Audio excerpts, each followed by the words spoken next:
তার জয় শিবশ্যামা মায়ের জয়, জয় কৃষ্ণ কালী মায়ের জয়। সবসময় অন্তর থেকে জানাই শিবশ্যামা মা, কৃষ্ণ কালী মা এই জগতে যত মানুষ, জীবজন্তুর, পশু পাখি, কীট পতঙ্গ, পোকামাকড়, সরীসৃপ প্রাণী, উদ্ভিদ সবাইকে মা ভালো রাখুক, সুস্থ রাখুক। এই জগতে হিংসা, অহংকার, মারামারি, ঘৃণা, ত্যাগ, কুর্নীতি, কুবিদ্যা, বাজে নেশা জাতীয় জিনিস, খুন খারাপি, মারামারি, চুরি চামারি, ডাকাতি, অলসতা করেনি। এই সমস্ত কিছু সবার মধ্যে থেকে কাটিয়ে তুলুক। প্রতিবন্ধী বাচ্চাদের, মেন্টাল বাচ্চাদের ভগবান সুস্থ রাখুক, সবল রাখুক, ওদের ভবিষ্যৎ উজ্জ্বল করে তুলুক। আর আমাদের শিবশ্যামা মা, মানে আমার তোমাদের সবার জগতের মা, যেন কৃষ্ণকালী মা, শিবশ্যামা মা সর্বদা ভালো থাকুক, সুস্থ থাকুক। আজকের ভিডিওটা দিদিমার জন্য ভিডিও দেখলাম, দেখে আমি উত্তর দেব, তোমরা সম্পূর্ণ জুড়ে থেকো। দেখো, আমার কেউ শত্রু না। আমাকে হয়তো তোমরা শত্রু মনে করতে পারো, কিন্তু আমি শত্রু নই। একবার অন্তর থেকে যদি ভাবো তাহলে দেখবে আমার প্রত্যেকটা ভিডিওর কথাতে যুক্তি থাকে। আর সবসময় এই যে জগতে সবার জন্য মঙ্গল চাই, কিসের জন্য? আমি কিন্তু আমার জন্য কোনো দিন কিছু ভগবানের কাছে চাই না। ওই যে জগতের মঙ্গলের জন্য চাইছি, মানে জগতের মধ্যে কি আমি পড়ি না? ভগবান আমারও ঠিক যেখানে যদি কোনো বাধা থাকে, কোনো সমস্যা থাকে, ভগবান আমারও দেখবেন। তবে এটা মাথায় রাখবে, কর্মফল অনুযায়ী ভগবান কিন্তু প্রদান করেনি সব কিছু। তো প্রশ্ন হচ্ছে, ভিডিওটা জানি না কতজন দেখবে, এটা আমি কৃষ্ণকালী ব্লগ ইউটিউব চ্যানেলেই ছাড়ব। তো দিদিমা, তোমাকে প্রথমে আমার শতকোটি প্রণাম। আমি আগেও বলেছি, প্রথম থেকেই বলেছি, তুমি আমাদের কাছে ভগবান। গুরুজন মানে ভগবানের স্বরূপ হয়, গুরুজন। তুমি আমাকে অনেক কটু কথা বলো, হিসেব নেই। তুমি একবার ভিডিওগুলো দেখবে, আজ 8 মাস 9 মাস ধরে অনেক অনেক অনেক বলো। তো দেখো, আমি যদি তোমাদের সাথে যদি কন্ট্রোভার্সি করতে বসে যাই, তাহলে কিন্তু আমি যে উদ্দেশ্যে ভগবান আমাকে পাঠিয়েছেন, ভগবানের কাছে, শিবশ্যামা মায়ের কাছে যে আমি প্রতিজ্ঞাটা করেছি, হয়তো সেটা তাহলে আমার করা হবে না। নিশ্চয়ই চোখ দেখে বুঝতে পারছো আমার রাতের পর রাত ঘুম নেই। জানি না আমার ভোরের লাইফটা তোমরা দেখেছো কি না। দেখো, ভোরের লাইফটা আমাকে মারারও হুমকি আসছে, আর আমার চ্যানেলটা ব্লক করার হুমকি আসছে, 3 বছরের থানায় জেলের হুমকি আসছে। তো আমি রিপ্লাই দিয়েছি, সেটা দেখে নিও অবশ্যই। যে আমি একটা জিনিসই জানি, ভগবান যেখানে মৃত্যু লিখে রেখেছেন সেখানেই হবে। যদি যারা হুমকি দিচ্ছে তার কাছে যদি মৃত্যু থাকে, অবশ্যই তার কাছেই মৃত্যু হবে। সে আমি যতই যে সিন্ধুকের মধ্যে আর মাটির তলায় খুঁড়েও যদি আমি লুকে থাকি, সেখান থেকেই মৃত্যু হবে। বিধির বিধান যদি লেখা থাকে, খণ্ডন করবেন ভগবান। তার জন্য আমাদের ভালো কিছু করে যেতে হবে, তাই না? তো এই যে মাধুরী দাসকে নিয়ে কথা বলছো, দেখো, মাধুরী দাসের জন্য আমার কিন্তু অনেক কিছু সমস্যাও হয়েছে। তবু ওকে মা মা বলেই সবসময় বলে গেছি। আমি ওকে কখনও কিন্তু বকাঝোকা করি না, আমি সবাইকে বকি না, ঠিক আছে? তো মাধুরী দাসকে আমি এখনও দেখিনি, চিনি না। কমেন্ট করে জানি, পরিচয় দেয় যে আমি ওই কৃষ্ণকালী মার যিনি সেবিকা আছেন, ওনার সাথে কথাবার্তা বলে, খুব ক্লোজ ফ্রেন্ড, এটাও বলেছে। প্রত্যেক দিন তো লাইফে কিছু না কিছু বলে। একটা সময় বলেছিল, হ্যাঁ, যে উনি মুখে রক্ত বেরোচ্ছে, হাসপাতালে ভর্তি আছে। আমি সত্যি নার্ভাস হয়ে গেছি। সেদিন বুধবার ছিল। আমি সবার জন্য কিন্তু আমি তোমাদের সবার জন্য পুজো দিয়েছি। নিশ্চয়ই লাইভটা দেখবে। লাইভটা কিন্তু 3 ঘন্টার মনে লাইভ ছিল। ভিডিও ছাড়তে পারিনি, সারাদিনে ওই একটাই লাইভ করেছিলাম উপোস করে। আমি নিজে কিন্তু যেমন ভগবান আমাকে জোগাড় করে দেন, সেইভাবে কিন্তু আমি মালা টালা এনে তোমাদের সবার নামে যারা যারা আমাকে নিয়ে খারাপ ভিডিও করো, দেখবে সেই লাইভটাতে সবার উচ্চারণ করেছি আমি তোমার তানিয়া মাকেও কিন্তু অনেক মালা এনে মায়ের নামে, ওনার নামে, উনি আসতে পারেন তো কী হয়, কিন্তু আমি তো ফুলটা সেদিন কিন্তু ফুল কিনে এনে গেঁথে মালা কিন্তু দিয়েছি সবার নামে। আর যেটা লাইভ করেছি সেটাতে আমি কিনে এনে কিন্তু দিয়েছি। এরকম করে প্রায় সবার জন্যই করি। কৃষ্ণকালী ব্লকে দেখবে, কৌশিক অমাবস্যার দিন কবে গেছে, কত মাস হয়ে গেল, তোমাদের সবার নামে কিন্তু আমি লাইভ করেছিলাম, দেখবে। সেদিনও কিন্তু আমি সবার নামে পুজো দিই, আমি সবার নামে পুজো দিই। জানি না কেন তোমরা আমাকে ভুল বোঝো, জানি না কেন তোমরা আমার পিছনে লেগেছো, জানি না কেন তোমরা আমাকে বাজে বাজে কুৎসিত ভাষা বলো, ধুনো খেকি, হ্যান তেন অনেক কথা বলো। জাস্ট সেগুলো আমি কিন্তু বলতে চাইছি না। মাধুরী দাস বলেছিল, আমি কিন্তু দেখো, এই যে ত্রিশূলধরী মাকে কিন্তু আমি কিন্তু কখনো খারাপ চোখে দেখি না। আমি বারবার বলেছি, নারী মানে মা, নারী মানে মা। মা শব্দটা যে কত মধুর, সেটা খারাপ মানুষরা কী করে বুঝবে? কিন্তু উনি যে ভুলটা করে, সেই ভুলটাই কিন্তু আমি তুলে ধরি। জানি না কেন তোমরা বুঝতে পারো না, এটা কিন্তু অন্যায় উনি করছেন। ভগবানকে নিয়ে যে খেলাটা খেলছেন এটা অন্যায় করছেন। উনি কি পারেন না এইগুলো পাল্টাতে? তুমি বলেছিলে ভিডিওতে কালকের যে দেখো ওনার অনেক ভিড় হয়। আমি কিন্তু আজ জানি না কোন দিন করেছি, লাইভেই বলেছিলাম আমার যদি প্রায় 14-15টা যদি সন্তান থাকে গর্ভ থেকে, তাহলে কি আমার বেশি সন্তান বলে কি আমি সন্তানদের কী করে মানুষ করব না? ছেলেবেলেকে মানুষ করলে কি সন্তান মানুষ হবে? ওনার ভিড় হচ্ছে বলে উনি মাকে পুজো করতে পারবেন না? এই নিয়মগুলো উনি মানতে পারবেন না? হ্যাঁ, আজ মায়ের সাথে আমাদের পার্থক্যটা রইল কি? মা আমরা একটা মানুষ, মা আমাদেরকে সৃষ্টি করেছেন, সেখানে উনি বলছেন ভক্তি করে পুজো করি। সেখানে ভক্তি করে যদি পুজো উনি সত্যি করেন, তাহলে উনি কি করছেন? দেখো তো তুমি আজকের লাইভ, কালকের লাইভটাও দেখো তো। আজকে কিন্তু শুক্রবার, আমাদের কিন্তু ভক্তরা অনেক এসছেন। আমি একটা লাইভ করেছি ছোট্ট করে 3-3.5 মিনিটের জন্য। জানি না লাইভটা হয়তো কোনো সেটিং ভুল হয়ে গেছে, তাই কেটে দিয়েছি। আমি লাইভে এমনি আসবো। তো ভক্তরা অনেক আছেন, অনেকে আমার প্রতিদেবতা। দেখো আমি দেখাচ্ছি, দাঁড়াও আগে দেখিনি তবে কথা বলবো। হ্যাঁ, দেখো আমি কিন্তু করছি না, সবাই কিন্তু এখানে জব করছে। এই যে দরজা বন্ধ,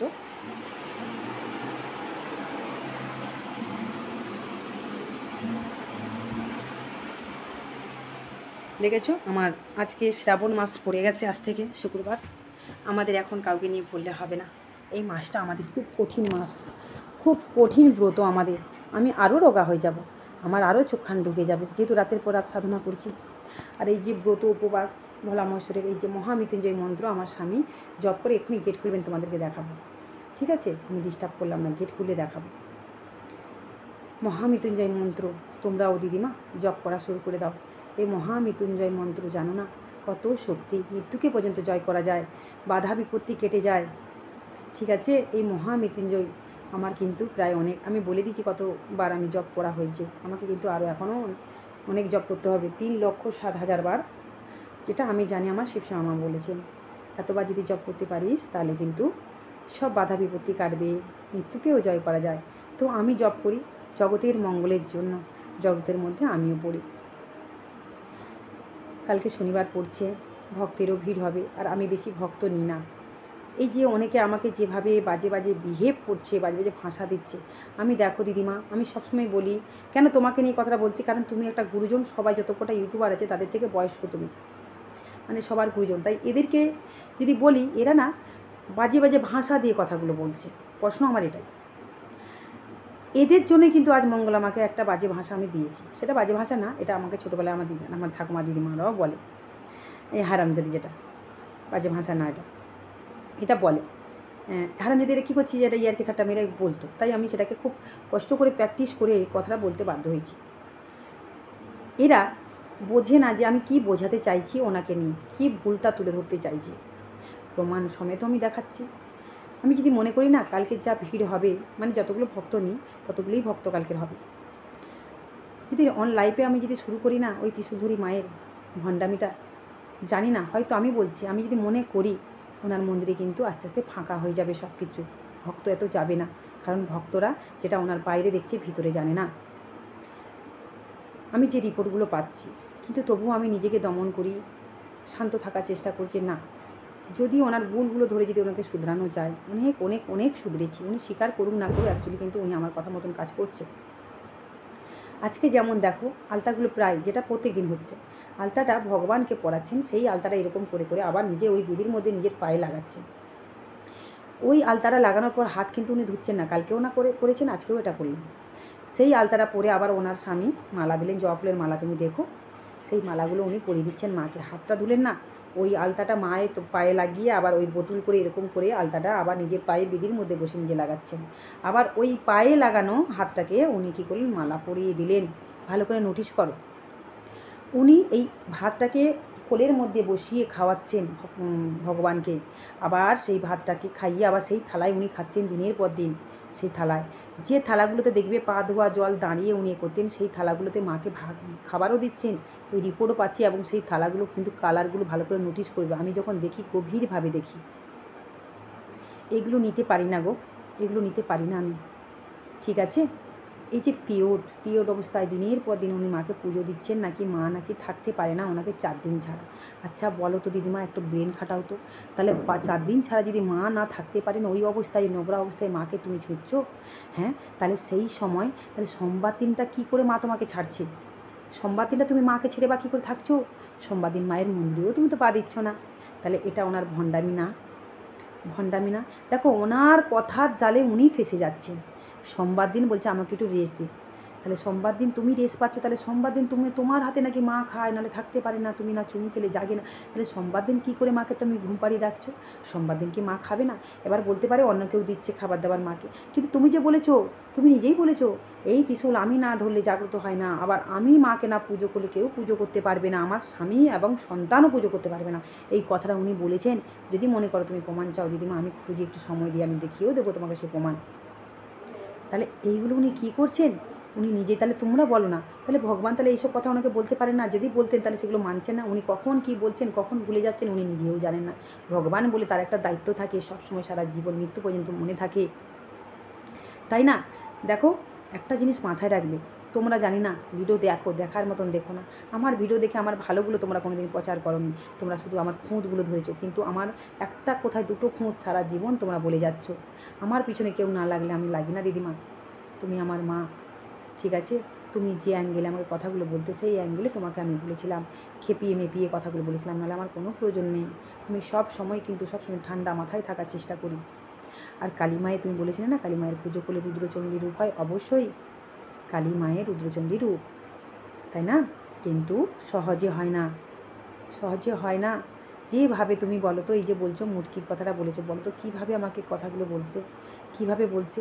আমি বলেছি ভুল যদি কারো হয় ভদ্রভাবেও তো বলা যায়, সংশোধন করা যায়। আজ এদের জন্যই কিন্তু আমি আরও বেশি কিন্তু ওনাকে নিয়ে বেশি পড়ছি, বেশি আরও ওনাকে রেগে যাচ্ছি, কারণ উনি প্রশ্রয় দিচ্ছে এদেরকে। উনি কেন বলছে না ভুল মানুষের ধরো, কিন্তু এইভাবে গালাগালি ঢেপ দিয়ে কোনো দিন কাউকে বলা উচিত? এই যে ভক্ত যারা কমেন্ট করছে তোমাদেরকে বা তাদেরকে, আমার কী দোষ দিদিমা? এই যে কটা মিডিয়ায় ছড়াচ্ছে, এবার কে আমাকে ভালোবাসে, কে ভালোবাসে না, কে করছে, কমেন্টের মাধ্যমে কি সব কিছু বোঝা যায়? আর আমি ফোন কারো ধরি না, আমার ফোন ধরার টাইম নেই, কারণ আমাকে ফোনটা আমার কিসের জন্য, ফোনটা কার কী সমস্যা সেটার জন্য ফোন নাম্বারটা ছড়ানো আমার। কার সাথে গল্প করব, কে কী বলছে, কে তাকে কী করছে, তোমাকে ওই বলছে, আমার এগুলো শোনার, দেখো আমি সবসময় কিন্তু বলি যে হোয়াটসঅ্যাপে পাঠাচ্ছে, তাও আমার দেখার টাইম হয় না, আমি অন লাইভেও বলি আমাকে পাঠাবে না। তাই দিদিমা একবার ভেবে দেখো তো, ঠাকুর উনি ভগবান, যদি সত্যি কৃষ্ণকালী মাকে ভালোবাসো, তার বিচার কি তোমরা করতে পারো না? আমাদের মানুষের মাধ্যমেই কিন্তু ভগবান বিচার করান, ভগবান বলান। তাই আমাকে বলাচ্ছে, আমাকে কেন তোমরা দমন করছো? তোমরা আমার ভুলটা ধরো, কিন্তু ওনার সাথে জড়িয়ে তুমি বলছো উনি এই করছে, তুমি তো সেই করছো, হ্যান ত্যান। না, এটা তাহলে তুমি তর্কাতর্কির বিষয় চলে আসছো, তাই না? আমাকে আমাকে তুমি অন্য রকমভাবে বোঝাতে পারো। সবসময় বলে এসেছি, ভিডিওটা অনেক বড় হয়ে গেল, জানি না কতজন দেখবে। অবশ্যই দেখো, ভালো থেকো, সবাই সুস্থ থেকো, এটাই কামনা করব। শ্রাবণ মাস আমাদের খুব কঠিন মাস, আমাদের অনেক ব্রত পালন করতে হয়, ভক্তরা এসেছেন তাদেরকে দেখতে হবে, লাইভ করতে হবে, আমাদের প্রতিদেবতা মায়ের মন্দিরে জপ করছে, আমাকে এবার ঢুকতে হবে মায়ের মন্দিরে মহামৃত্যুঞ্জয় মন্ত্র করতে। এখন অনেক কাজ, সারা রাত ঘুম নেই, চোখ দেখে বুঝতে পারছো চোখ সাদা হয়ে যাচ্ছে। সারাদিন এখন কটা বাজে জানো? 8:30 বেজে গেছে, এখনও কিন্তু অন্ন গ্রহণ করিনি, ওই ছাতু খেয়ে আছি, ছাতু ছাতু, বুঝতে পারছো? কাল থেকে আমার শনিবার থেকে, কাল থেকে শনিবার কড়াকড়ি আমাদের একদম ব্রত উপবাস। আমার স্বামীকে ভগবান ভোলামহেশ্বর ধরে রাখেন, জানো, তার পিছনে একটা দেখভাল করতে লাগবে। ভালো থেকো, জানি না কতটা বুঝতে পারলে কথাটা।